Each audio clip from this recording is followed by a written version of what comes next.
আসসালামু আলাইকুম প্রিয় দর্শক, আমিরুল মোমিনিন মানিক আপনাদের প্রত্যেককে আমন্ত্রণ জানাচ্ছি চেঞ্জ টিভির লাইভ পর্যালোচনায়।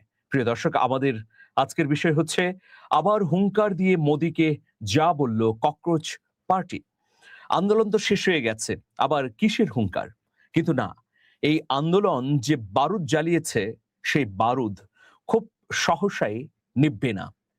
অনেক বিশ্লেষক বলছেন যে গত 15 বছর প্রধানমন্ত্রিত্বের স্বাদ উপভোগ করতে গিয়ে নরেন্দ্র মোদী কখনোই কোনো প্রতিবাদের কাছে বা দাবির কাছে নতি স্বীকার করেননি।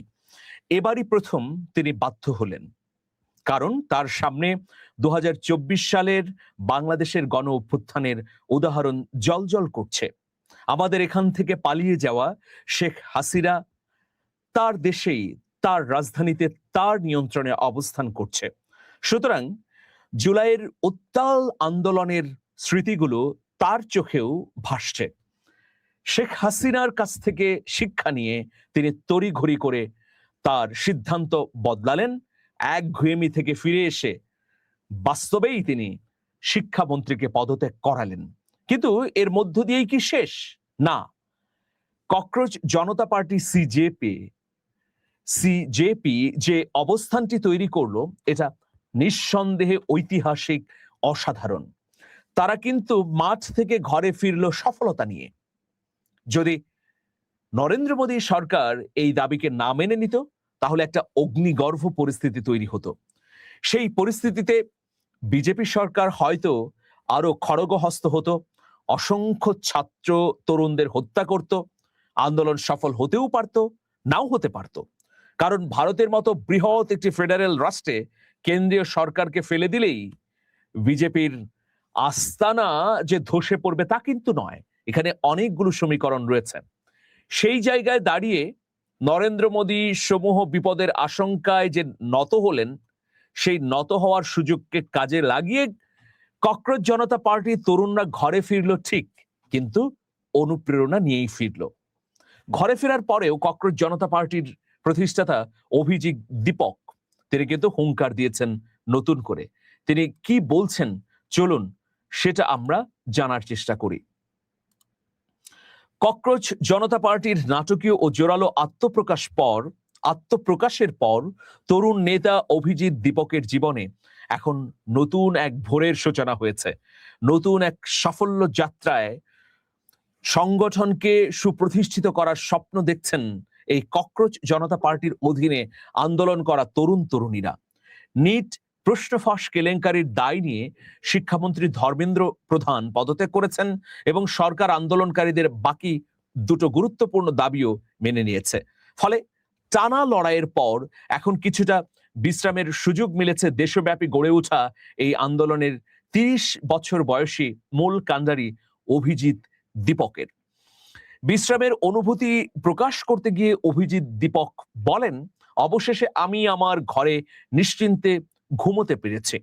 আজ সকালে ঘুম থেকে উঠে আমাকে আর ভাবতে হয়নি যে সারাদিন কি করব বা সন্ধ্যা পর্যন্ত কি ঘটতে যাচ্ছে। এটা একদম আজকের অনুভূতি প্রকাশ করেছেন অভিজিৎ। অভিজিৎকে বেশ চাপমুক্ত দেখাচ্ছিল। রোববার সকালে নিজের এক্স হ্যান্ডেলে পোস্ট করা এক ভিডিও বার্তায় তিনি 37 দিনের এই দীর্ঘ প্রতিবাদ কর্মসূচির অভিজ্ঞতার কথা তুলে ধরেন। পুরো আন্দোলনকে তিনি বর্ণনা করেন অত্যন্ত কঠিন ও জটিল হিসেবে। তবে অনুসারীদের সতর্ক করে দিয়ে তিনি বলেন, এটা কেবল শুরু। ককরোচ জনতা পার্টির পথ চলা এখনো অনেক বাকি।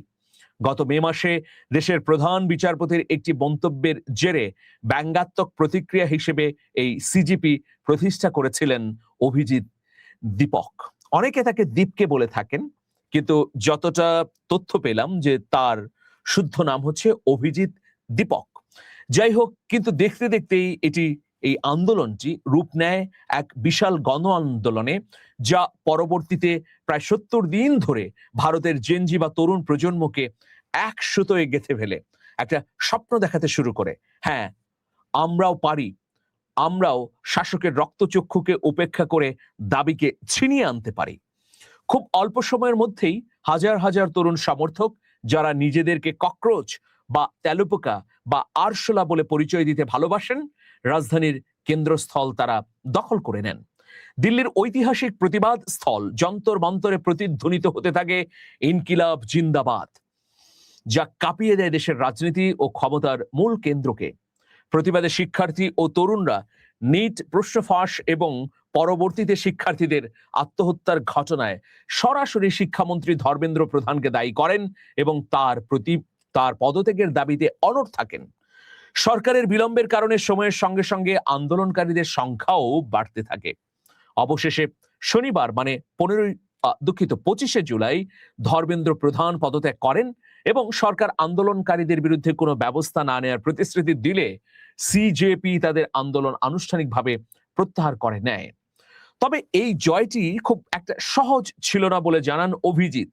অনেক সন্দেহ প্রকাশ করা সত্ত্বেও যারা সিজেপির পাশে দাঁড়িয়েছেন তাদের সকলকে তিনি ধন্যবাদ জানিয়েছেন। নিজে টাইফয়েডে আক্রান্ত এবং জ্বরে ভুগতে থাকায় শনিবার যন্তর মন্তরে গিয়ে সরাসরি সবাইকে ধন্যবাদ জানাতে না পারায় দুঃখ প্রকাশও করেছেন। ভিডিও বার্তায় তিনি বলেছেন, যেসব মানুষ দীর্ঘ 37 দিন ধরে যন্তর মন্তরে অপেক্ষা করেছেন এবং লড়েছেন, আমি তাদের প্রতি আন্তরিকভাবে কৃতজ্ঞ। আপনারা দেশের জন্য যা করেছেন তা সত্যি প্রশংসনীয়।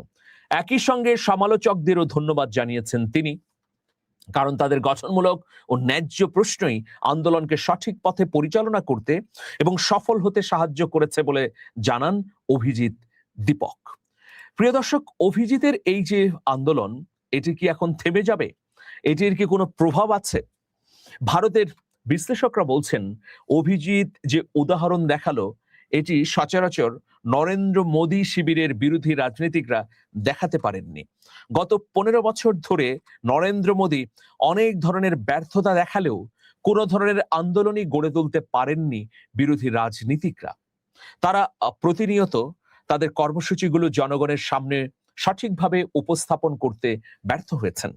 ফলে এই 15 বছরের মধ্যে সফল এবং ঐতিহাসিক আন্দোলন হিসেবে ককরোচ জনতা পার্টির এই লড়াইকে ধরে নেওয়া যায়। তরুণরা ঘরে ফিরে গেল ঠিক, কিন্তু তারা ওয়াচ ডগের মতো পর্যবেক্ষণ করবে এই সরকার শিক্ষা ব্যবস্থার মান উন্নয়নে কি কি পদক্ষেপ নিচ্ছে।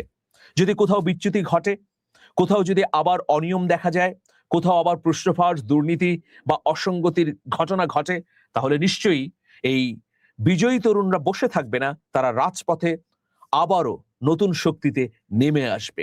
নরেন্দ্র মোদী সরকারের জন্য এটাই হচ্ছে ভয়ের কারণ। যে সাহস, যে বিজয়, যে হিম্মত, যে ঐক্যবদ্ধ নমুনা দেখালো তরুণরা, এই অগ্নিস্ফুলিঙ্গ একদিনে কমবে না তো বটেই, বরং এটা আরো বাড়তে থাকবে।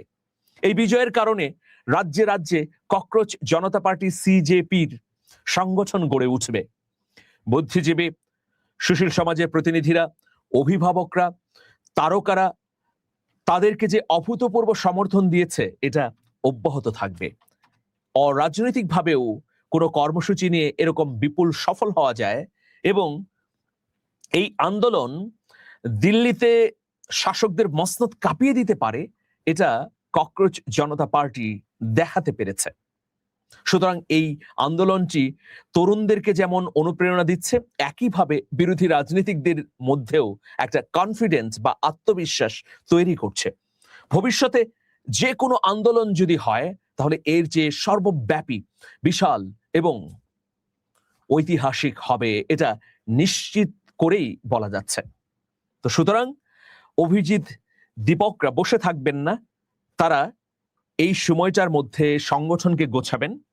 ককরোচ জনতা পার্টি হয়তো একসময় হয়ে উঠতে পারে বিজেপির চেয়েও, কংগ্রেসের চেয়েও বৃহৎ কোনো রাজনৈতিক সংগঠন। আমরা সময়ের অপেক্ষা করছি। সেই সময় নিশ্চয়ই আসবে যখন ভারতে ধর্মের বিভাজনকে রুখে দিয়ে ধর্ম, বর্ণ, গোত্র নির্বিশেষে সব মানুষ নাগরিক হিসেবে তাদের অধিকার ফিরে পাবে।